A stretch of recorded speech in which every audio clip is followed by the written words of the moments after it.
రఘురామకృష్ణరాజు చంద్రబాబు నాయుడు గారి మీద రెబెల్‌గా మారుతున్నాడా అనిపిస్తుంది సార్. అది ఎందుకు అనాల్సొస్తుందంటే, గతంలో జగన్ గవర్నమెంట్‌లో ఉన్నప్పుడు సీఐడీ వాళ్ళ ద్వారా ఇతన్ని రఘురామకృష్ణరాజు గారిని చాలా హింస పెట్టారు. ఇది అందరికీ తెలిసిన విషయమే. అయితే ఆ కేసు విషయంగా ఇప్పుడు ఈయన అసంతృప్తిగా ఉన్నారు చంద్రబాబు నాయుడు గారి మీద. సో, దాని గురించి వివరించండి సార్. రఘురామకృష్ణరాజు ఆయన్ని రెబెల్ రాజు అని కూడా పిలుస్తారు. హ్మ్. త్రిపుల్ ఆర్ కూడా అంటారు. సో, గతంలో ఆయనకి జగన్‌కి తలనొప్పిగా మారిపోయాడు అదేదో అంటారు కదా! హ్మ్. వేమన పద్యం. చెబులోని జోరిగ చెప్పులోని రాయి అవును ఇంటిలోని సార్. ఇలా పోరు ఇంతింత కాదయ్యా అంటారు సార్. అలాగా అవును. ఈయన సొంత పార్టీలో ఉండి హ్మ్. జగన్‌ని విమర్శించడం, అతి దారుణంగా మాట్లాడడం ఇదే పని చేశాడు. బూతులతో సహా ఆయన అనేక రెచ్చిపోయేవాడు ఆయన. ఎందుకంటే బాలకృష్ణలాగే ఈయనకి కూడా హ్మ్. లాంగ్వేజ్ ఫిల్టర్ అనేది ఉండదు. హ్మ్. సో, అలాగా ఇదైపోయాడు. దాన్ని ఫస్ట్‌లో భరించలేక జగన్ ఏం చేశాడంటే ఇతన్ని సెడిషన్ యాక్ట్ పెట్టాడు. రాజద్రోహ నేరం. అదొక హ్మ్. పనికిమాలిన బ్రిటిష్ కాలం నాటి చట్టము. దాన్ని తీసేసి అదే చట్టాన్ని ఇప్పుడు వేరే పద్ధతిలో బిఎన్ఎస్‌లోకి తీసుకొచ్చారు హ్మ్. బీజేపీ. సో, ఏదేమైనా ఆ బ్రిటిష్ కాలం నాటి ఆ రాజద్రోహ నేరం చట్టం కింద ఈయన అరెస్ట్ చేయించి సిఐడి వాళ్ళు టార్చర్ చేశారని ఈయన ఆరోపిస్తున్నాడు. వాళ్ళు టార్చర్ చేయలేదంటున్నారు. ఇది ఇప్పుడు మళ్ళీ టార్చర్ చేశారని ఈయన ఆ మధ్య జూన్‌లో కేసు పెట్టాడు హ్మ్. గుంటూరులో. దానికి సంబంధించి కేసు నడుస్తుంది. సో, టార్చర్ ఈ ఎపిసోడ్ జరిగినాక ఆయన మరింత రెచ్చిపోయాడు జగన్ మీద. డైలీ అదే బేస్ పెట్టుకున్నాడు. తెలుగుదేశం మీడియా కూడా దానికి ఆయన హ్మ్. ఎప్పుడు అడిగితే అప్పుడు లైవ్‌లు పెట్టడం, రచ్చబండ కార్యక్రమం చెప్పడం ఇదే పనిలో ఉన్నారు. ఆ అవును సార్. మేరకి డ్యామేజ్ జరిగింది హ్మ్. జగన్‌కి. ఆయన్ని ఎలా డీల్ చేయాలో తెలియక వదిలేసాడు హ్మ్. జగన్. ఎందుకంటే పోలీస్ కేసులంటేమో అది రివర్స్ అవుతుంది. ఆయన్ని సస్పెండ్ చేయలేము. సస్పెండ్ చేస్తేమో బీజేపీలోకెళ్తాడు. హ్మ్. ఆయన ఏమో రాజీనామా చేయడు. మా పార్టీ, మా సీఎం అంటూనే, మా అవును అధ్యక్షుడు సార్. అంటూనే హ్మ్. సెటైర్‌లో తిడుతుంటాడు. హ్మ్. సో, ఇది జరిగింది. దాని తర్వాత ఆయన అనూహ్యంగా బీజేపీలోకి వెళ్దాం అనుకున్నాడు. బీజేపీ అంగీకరించలేదు. బీజేపీ నుంచి ఆయన మళ్ళీ నర్సాపూర్ సీట్‌లో ఎంపీగా కంటెస్ట్ చేద్దాం హ్మ్. అనుకున్నాడు. కానీ వాళ్ళు సీట్ ఇవ్వలేదు. దాంతో మళ్ళీ తెలుగుదేశంలోకొచ్చాడు. అప్పుడే గూడా తెలుగుదేశం చంద్రబాబు మీద గూడా ఆయన అప్పుడే యాంటీగా గూడా మాట్లాడాడు కొంత. బట్ చంద్రబాబు తన పార్టీకి ఆయన హెల్ప్ చేశాడు. జగన్‌ని ఓడించడంలో ప్రధాన పాత్ర తెలుగుదేశంలో ఏ నాయకుడు చేయనంతగా చేశాడు కాబట్టి, చంద్రబాబు ఆయన్ని సముచితంగా ఇది హ్మ్. చేయాలనుకున్నాడు. నిజానికి మంత్రి పదవి గూడా ఆశించాడు. ముందు నుంచి కూడా ఆయన స్పీకర్ కూడా ఆశించాడు.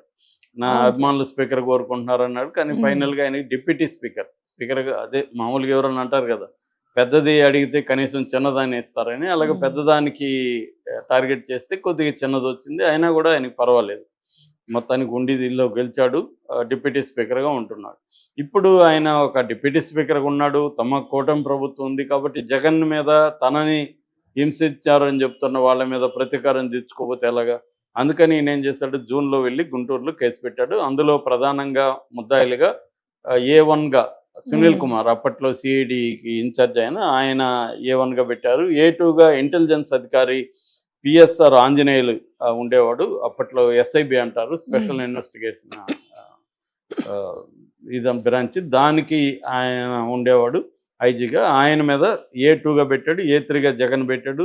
ఇంకా మిగతా వాళ్ళని సీఐడీ వాళ్ళని పెట్టారు. హ్మ్. దాని తర్వాత ఒక ప్రైవేట్ వ్యక్తి ఆయన పేరు కామేపల్లి తులసిబాబు అనే ఒక ప్రైవేట్ వ్యక్తి వచ్చి నా గుండెల మీద కూర్చొని నన్ను కొట్టాడు, టార్చర్ చేశాడనేది ఈయన ఇచ్చాడు. సో, దీంట్లో ఇప్పుడు ఇప్పటివరకు ఏందంటే ఈ కేసులో చంద్రబాబు ప్రభుత్వం సునీల్ కుమార్‌ని ఏ1 అరెస్ట్ చేయలేదు, హ్మ్. ఏ2ని అరెస్ట్ చేయలేదు, ఏ3 జగన్ ఎలాగో అరెస్ట్ చేయలేదు. సో, ఈయనైతే అరెస్ట్ చేశారు. తులసిబాబుని అరెస్ట్ చేశారు. కస్టడీకి గూడా నిన్న 3 రోజుల పోలీస్ కస్టడీకి గూడా ఇచ్చారు. ఇంతవరకు బాగానే ఉంది.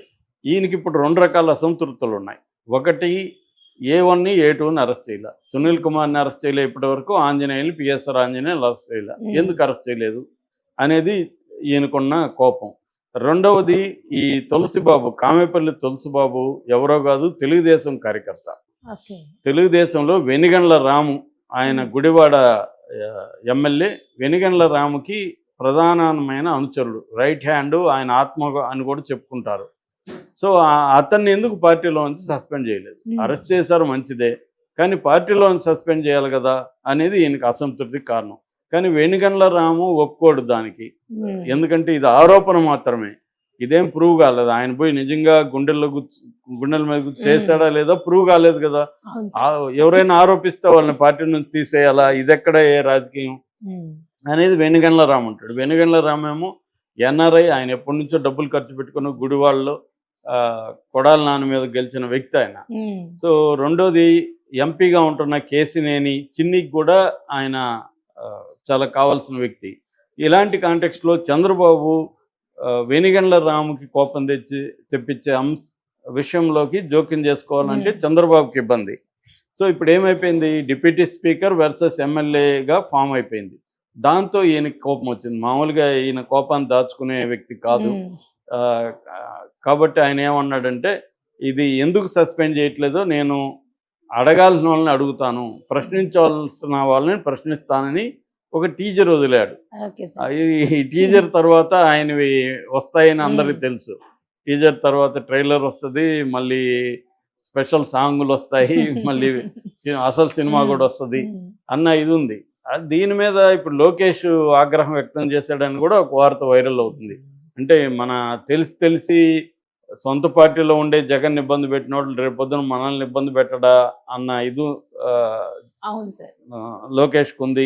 కాకపోతే చంద్రబాబు ఏంటంటే ఒక మాట ఇచ్చాం మనం మనకి హెల్ప్ చేశాడు కదా, మనం ఇవ్వాలి కదా అనేది చంద్రబాబుకు ఉంది. కాకపోతే ఇక్కడ ప్రాబ్లం ఏంటంటే, ఆయనేమో ఏ పార్టీలో ఉన్నా తనకు అన్యాయం జరిగిందంటే ఆయన ప్రశ్నిస్తాడు, ఆయనకి ఆ ఇది ఉంది. కాకపోతే ఇప్పుడు ఏంటంటే జగన్ని ప్రశ్నిస్తే వచ్చిన మైలేజ్ ఆయనకి రాదు, అది ఆయనకు కూడా తెలుసు. ఎందుకంటే అప్పుడు ఈయనకి మీడియా ఉంది, తెలుగుదేశం మీడియా లేకపోతే ఆయన ఫోకస్ అయ్యేవాడు కాదు. తెలుగుదేశం మీడియా ఉంది కాబట్టి ఎలివేట్ చేస్తూ వచ్చారు, కాబట్టి ఆయన మాట్లాడగలిగాడు. ఇప్పుడు ఏం చేస్తారు, ఆయన్ని తొక్కేస్తారు వీళ్ళు.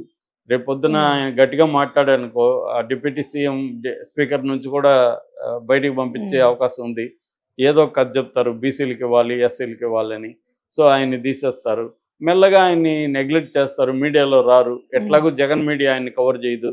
ఇంకా ఏదో మనలాంటి యూట్యూబ్ ఛానల్ చేయాలి, మనం కూడా సెన్సేషన్ ఉంటే కానీ చేయము. అది కూడా 2 రోజులకు వ్యూస్ రాలేదంటే మనం కూడా పక్కన పెడతాం. మనకి ఎవరి మీద ప్రేమ కోపం ఉండదు, వ్యూస్ అనేది మనకి ఇంపార్టెంట్ మనలాంటి ఛానల్కి. సో వ్యూస్ వస్తే ఆ టాపిక్ చేస్తాం, లేకపోతే చెయ్యం. ఇది జనరల్గా ఉండే యూట్యూబ్ కానీ వెబ్సైట్లు కానీ ఉండేది. సో ఆ రకంగా రఘురామకృష్ణరాజు అంత రెబల్గా చంద్రబాబుకి వ్యతిరేకంగా మారుతాడని అయితే నేనైతే అనుకోవట్లేదు. ఒకవేళ మారినా దానివల్ల చంద్రబాబుకి వచ్చే నష్టం పెద్దగా ఉండదు. అంటే జగన్కి వచ్చిన నష్టం స్థాయితో పోల్చుకుంటే చంద్రబాబుకి అది రాదు, ఎందుకంటే పరిస్థితులు మారిపోయినాయి. అప్పుడంటే తెలుగుదేశం మీడియా చాలా బలమైన మీడియా, దాన్ని వాళ్ళు గట్టిగా వాడుకున్నారు. ఇప్పుడు ఆయనకి సొంత మీడియా అనేది రఘురామకృష్ణరావుకి ఏమీ లేదు.